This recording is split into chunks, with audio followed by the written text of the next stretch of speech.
What's going on, everybody? My name is Michael Weir, and this is my review for the movie The Hitman's Wife's Bodyguard. This is a sequel to The Hitman's Bodyguard, which came out a couple of years ago, and I remember seeing that and being like, I'm mildly amused, and I was like, okay, well, this is just a one-off movie that'll never go anywhere. And yet, we get a sequel, The Hitman's Wife's Bodyguard. Let's do the review. I'm not telling you, mother... You can electrocute him all day. It'll only make him angrier. I, on the other hand, will tell you everything. What? Really? Newbie.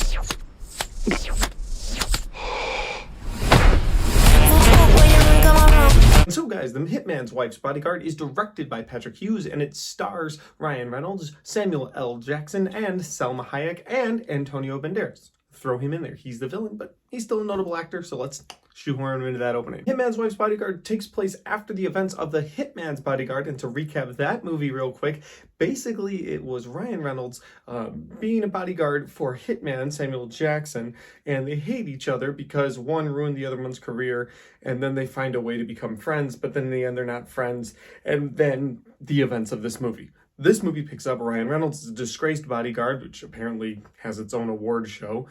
The movie is weird because it takes place in like a real world, but also a fake world, and not like a superhero fake world where it's like, okay, it's still cool enough to be understanding, or not even like a John Wick fake world where it's like, all right, but I love the fake world part. This is just, there's some weird stuff in this, and like the Bodyguards Association, Bodyguard of the Year, that's weird and it's unnecessary, but that's what the movie starts with. He's been banned from this organization, and so he is trying to take a sabbatical. He's trying to live his life on a beach, and Salma Hayek grabs him and says, hey, you gotta come with me, and people are shooting at her, and they take off, and there's this really long, way overdrawn joke in the movie where he doesn't use guns until eventually, you guessed it, he uses guns. Along the way, they pick up Samuel Jackson. Samuel Jackson still hates him. Ryan Reynolds still hates Samuel Jackson. They have to go on a mission, essentially, to, really, they're just on the run. That's the fact. They're on the run. They're not really on a mission. They're just on the run, trying to get away from these bad guys, and then they happen upon something, and then something else happens, and then they've got to save the world. Really is what it comes down to.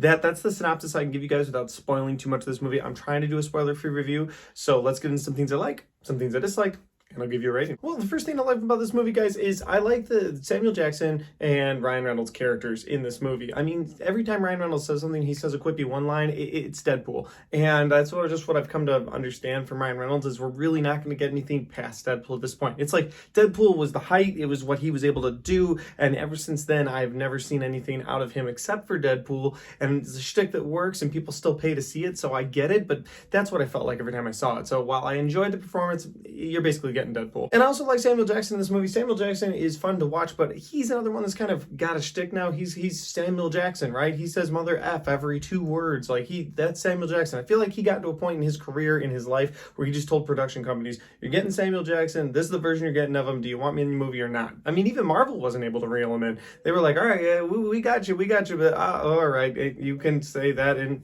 that's fine. You can say what you need to in Infinity War, and he did, and it was funny, and it was a good moment, but it's basically, those are the characters you get. So they basically play other versions you've already seen, but that doesn't make them unlikable. They're still fun to watch. The movie also has some pretty fun action scenes in it. Anytime there is an action scene, they're fun to watch. Unbelievable, but fun to watch, which again, is gonna be a gripe. In fact, let's just get into some things I dislike about this movie, because that's pretty much where the things I like end. The first thing we're gonna talk about is the action scenes and the unbelievable moments of this movie. Ryan Reynolds gets hit with a car, and I don't mean just like, I mean, he gets hit so hard, he flips up in the air 6 times, lands on his head, and in the next scene, he's just got like a cut, and he's like, that hurt, guys. Why'd you lock me in the trunk for 6 hours? What? Like, that happens multiple times in this movie. It's very unbelievable. So while the action scenes are fun, and I gave it a like for that, I also give it a dislike for how unbelievable the action scenes are. And again, I'm one of these people that loves superhero movies, that loves action movies. You could take me to a certain point, but you can't tell me these are 2 just regular ass dudes getting hit by 6 or 7 cars and nothing's wrong with them. They're fine. At one point, he's like, I got cracked ribs. And then they proceed for the rest of the movie to do all kinds of crazy stuff with no issues with the ribs.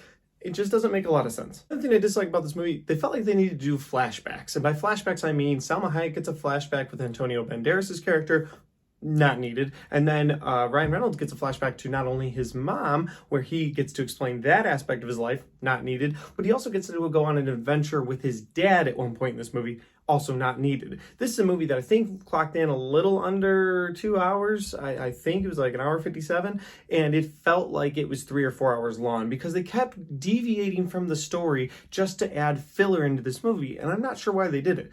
The main plot of this storyline is cohesive enough, but they pepper in so many backstories, so many extra things, and so many things where they're just like, oh, we need to add this to the movie, we need to add this to the movie. They pepper in so much of that at a certain point, it fills the movie up too much, and you end up just getting overloaded with all this information for no reason, because none of it's going to matter. The outcome of the movie is going to be the same either way.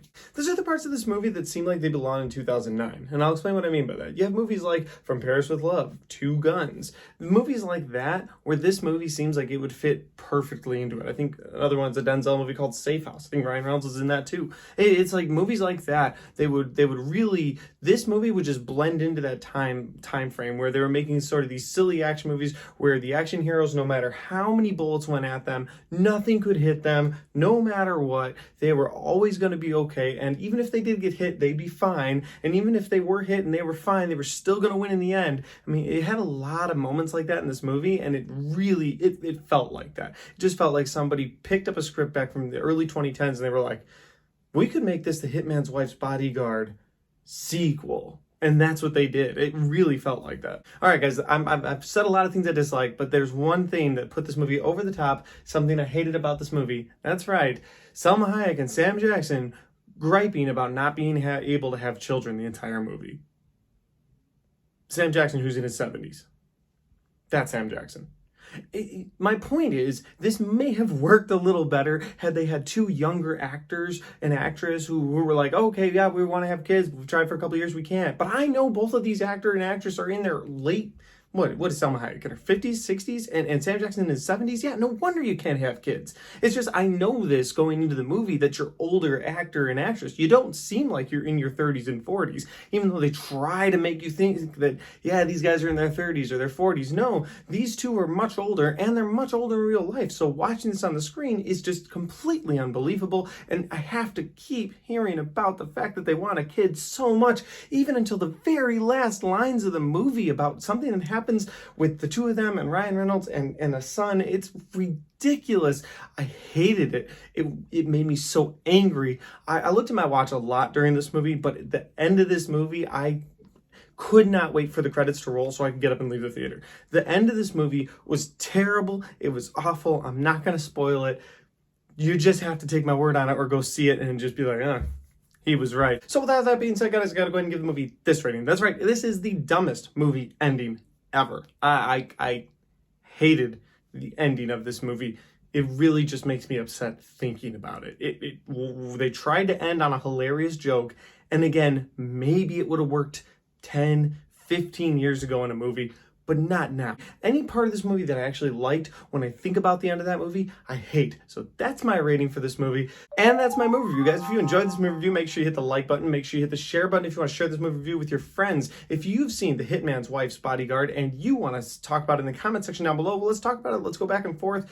Even though I didn't like it, maybe you did. Maybe you could find some redeeming qualities and we could talk about them in the comment section down below, or maybe you just hate on it with me. That's fine too. Finally, if you haven't subscribed yet, make sure that, because I got a lot of content coming your way, including a Loki episode 3 and episode 4 review coming next week, which I'm excited, and Fast 9 this weekend. Who's excited about that? This guy. Thanks for watching, and I'll see you next time.